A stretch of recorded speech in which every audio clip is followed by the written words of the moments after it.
Hola, buen día a todas y a todos. Hemos visto en esta semana tres elementos importantes que deben llevarnos a la reflexión en nuestro país. Uno, una manifestación por parte de militares en la reserva, en la plaza de Bolívar.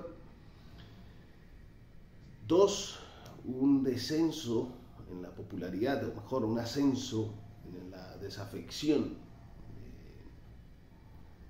alrededor de la figura del presidente Gustavo Petro. Y tres, unas declaraciones de paramilitar Salvatore Mancuso. Pues bien, esto tiene que llevarnos a reflexionar sobre varias cuestiones. Una de estas quizás tenga que ver con cómo nosotros percibimos la realidad, quizás este es el punto de partida, y como bien lo hemos señalado en anteriores columnas, la cuestión tiene que ver que nosotros no nos enfrentamos directamente al medio, sino que la construcción de la realidad está mediada. Si bien dentro de la teoría de los medios de comunicación podríamos decir que está mediada por el papel de los medios de comunicación de masas o los medios de comunicación masivos, pues estos seleccionan la realidad y encuadran la realidad y a partir de esta nosotros nos hacemos las ideas. Podemos ir más allá y es que nosotros, evidentemente, el ser humano es un ser simbólico, por lo que se enfrenta a la realidad por medio de un complejo de símbolos que llamamos lenguaje. Y ahí están las dos cuestiones. Entonces, ¿cómo se usa el lenguaje? ¿Quiénes interpretan o cómo desarrollan o cómo se sitúan una serie de discursos en el imaginario colectivo? Y ahí está el papel de los medios de comunicación seleccionando parte de esa realidad y construyendo e instalando, o por lo menos intentando instalar, unos discursos en la opinión pública. Esos discursos y esos relatos tienen que ver con, en nuestro país, básicamente con pintar una realidad que la han dividido en dos, unos buenos y unos malos. Desde el ingreso y desde la victoria electoral de Gustavo Petro, se ha planteado de esta manera, aunque se acusa a Gustavo Petro de intentar polarizar la realidad, cuando la realidad es que los medios de comunicación han tomado una posición bastante activa en transmitir o en dibujar mejor esa realidad, ¿cierto? Mancuso hablaba de que los medios de comunicación han tenido una participación activa en el conflicto y esto es bastante sencillo, ¿no? Repito, nuestra construcción de la realidad está mediada por esos relatos, por esos discursos y por lo tanto por el papel de los grandes medios de comunicación que han construido o han servido para legitimar unas causas, para estigmatizar otras, para pintar unos buenos y unos malos, unos legítimos y unos ilegítimos.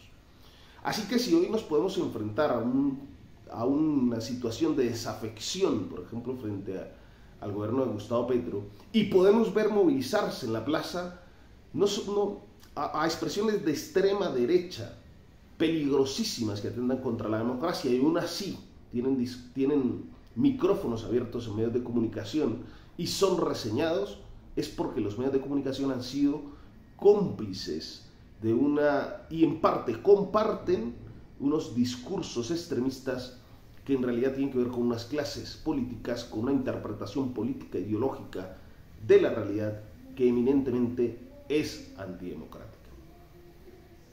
Por otra parte está la realidad de Gustavo Petro, por qué se le ha exigido tanto y hemos insistido en la gestión de las expectativas.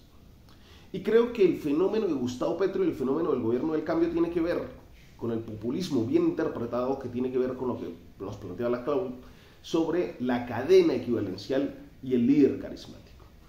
Es así que quizás podemos asegurar que la gente que votó por Petro no votó por todas las propuestas del cambio, ni porque conociera a fondo las propuestas del cambio, sino por una emoción, pero también con un deseo efectivamente de decirle no a esa derecha, no a esa interpretación política ideológica que nos ha sumergido en la guerra.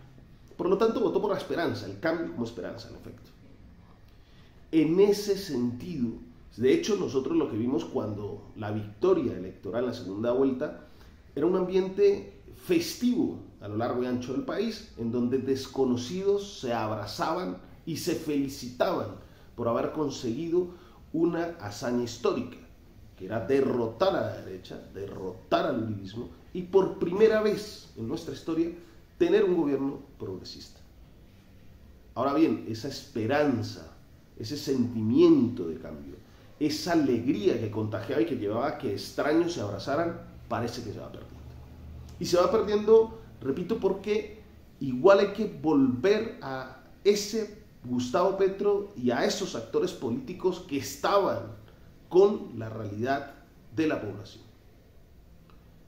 Es decir, que tenemos que romper la forma de comunicar y la forma de actuar en las instituciones, en el sentido más clásico y plano, en donde hay un divorcio entre la institución, entre el gobierno y el sentimiento y los deseos y las necesidades de la población. Necesitamos, por lo tanto, si este gobierno quiere seguir avanzando en el propósito de esas reformas que nos pueden llevar a acercarnos al propósito de hacer una república realmente democrática, tiene que conectar necesariamente con ese sentimiento popular, con ese sentimiento de alegría, con ese sentimiento de esperanza, con ese amor que se expresó en las calles el día de la victoria electoral, que, repito, llevó a que extraños se abrazaran y se felicitaran. Todo el mundo se sentía victorioso. Necesitamos ahora, ante esos movimientos de la derecha que cada vez se siente más mal entonada y se atreve incluso a llamar abierta o en otras maneras un tanto disimulada golpes de Estado, necesitamos retomar esa ternura, necesitamos retomar ese amor, necesitamos retomar esa esperanza que vimos en las calles en la victoria, que estén ahora mismo nuevamente respaldando el gobierno de Gustavo Petro y construyendo, en definitiva, apropiándose de este proceso que nos debe hacer de Colombia una verdadera república democrática. Es esto, un fuerte abrazo a todas y a todos.